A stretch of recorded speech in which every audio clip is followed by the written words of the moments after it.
Welcome to the first part of a new build series I'm going to be starting for my first water-cooled build.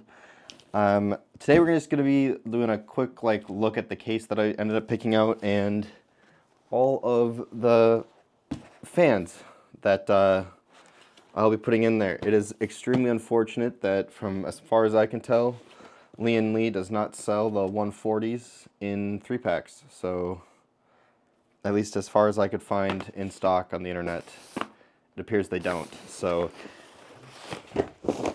with that, let's get started. So for the case, I ended up going with the O11 Dynamic EVO XL. So the big boy. I'm not even sure what the scope of this will be yet. I ended up going with the white version as well.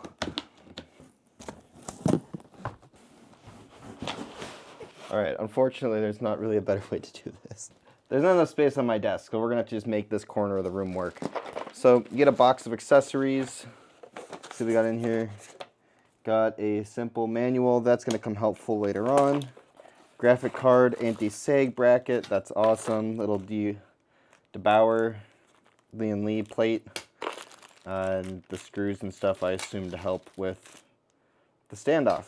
Then we also just have a box of accessories, just some gaskets, some wire management, I assume, and then some extra screws for the case. And there's one more box in here. A simple, couple of brackets for something, some zip ties, an HD audio extender, and possibly a cable management thing.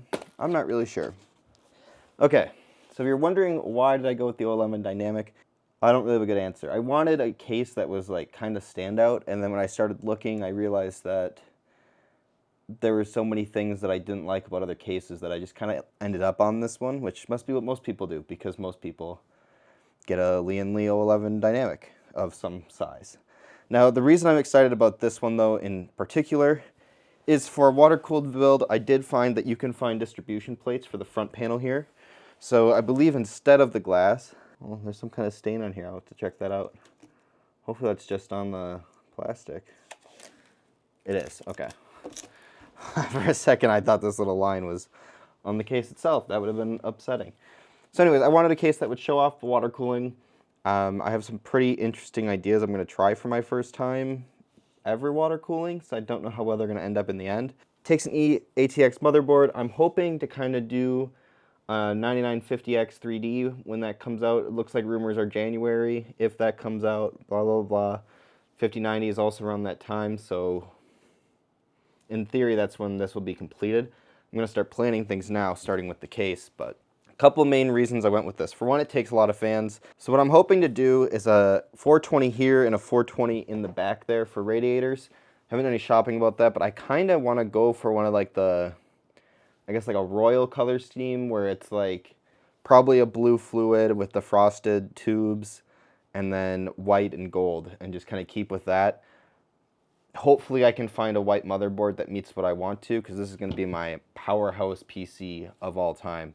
In the front, or in the bottom here, and then in that back area and on top, you can fit a 420mm radiator in all of those, which is awesome because that's what I'm hoping to do.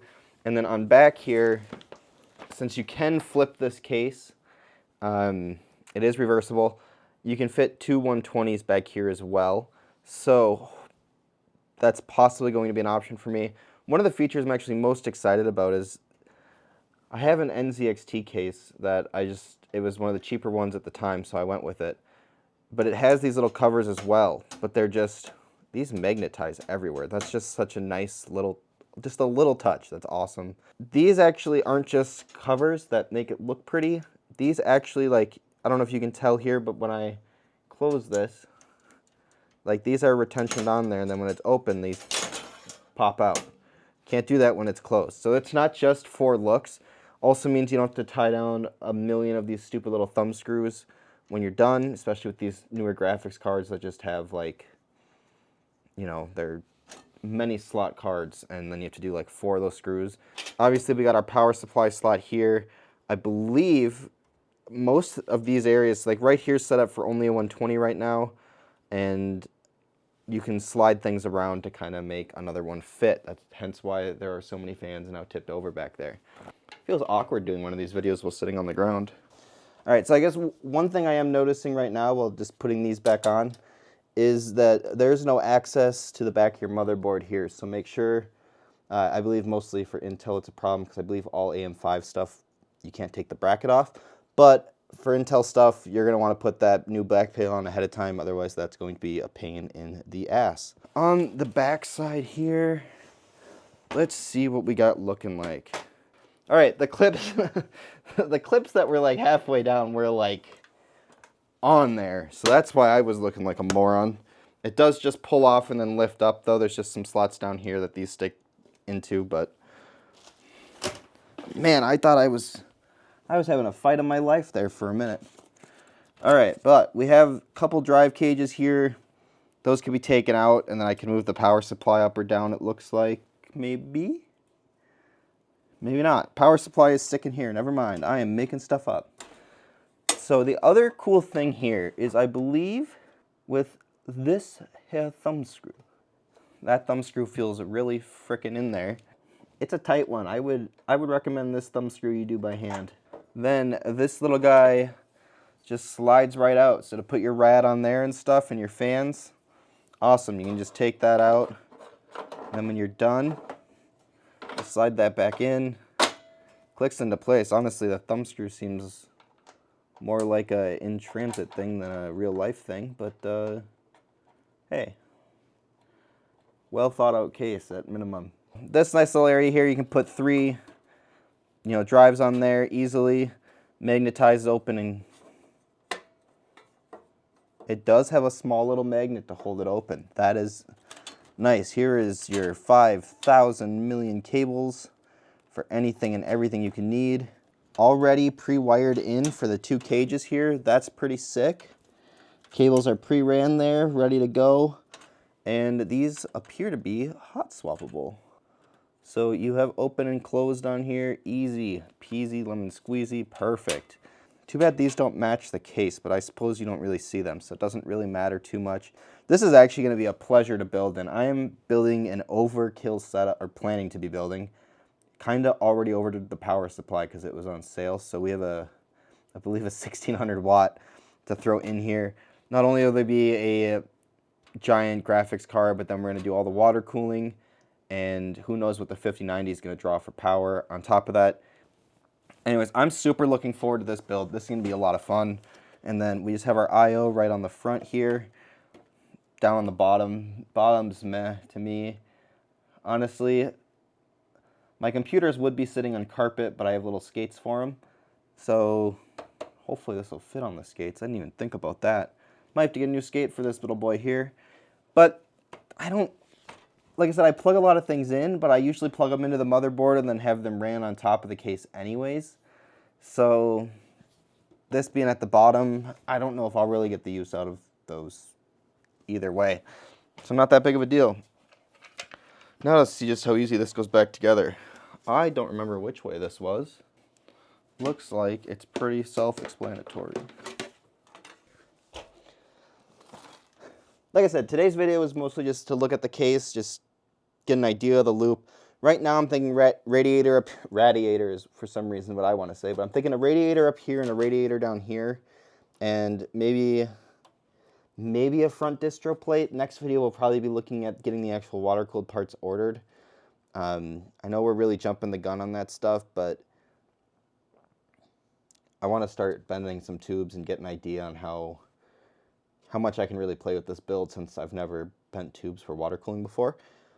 Like I said, I'm going to start looking at water-cooled parts and make decisions from there, but I think that's ideally what we're going to do. I'm actually looking at this case in person. It's big. I mean, my 5000D that I have for my other setup is, I want to say comparable, but way less wide. I mean, it's probably a little taller, but it's not as wide, so that's something.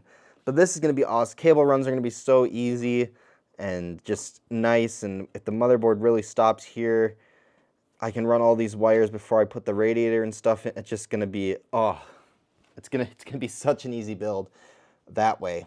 other than figuring out the water cooling. I did want to get some of the PrimoChill View cooling, if that's what it's called. The one that like swirls around and like looks cool, but upon further reading, it looks like that only lasts 4 to 6 months. And I, at the moment, don't know if every 4 to 6 months I want to pull apart my system, rinse it a bunch of times, and then put that new fluid in there at $60, basically. I mean, I know it's not $60 for a bottle, but in theory, you probably have to get a little more than a bottle. And I don't think that'll be worth the effort. But some frosted tubes so it kind of looks cool, some gold fittings with the white, and then, you know, just some nice RGB on the fans to kind of mess with that when we get that far. Could look pretty sweet. So for now, what I'm going to do, I think the power supply I ordered is going to get here on Monday. It is an ATX 3.01, which should be fine for 5090. If they somehow update the connector again, then it wasn't meant to be a 5090, and I won't be building with the 5090. But probably won't be, so assuming that it's not, then that power supply should be great. I can get things wired up. We can give the fans a little test out here and order some of the radiator and stuff like that so I can start kind of figuring out how I want to run the loop and if I really want a distro plate here instead of this front glass, just little things like that. So with that, I hope you enjoyed this just kind of look at the O11 Dynamic EVO XL, and I'll catch you guys in the next one. See ya.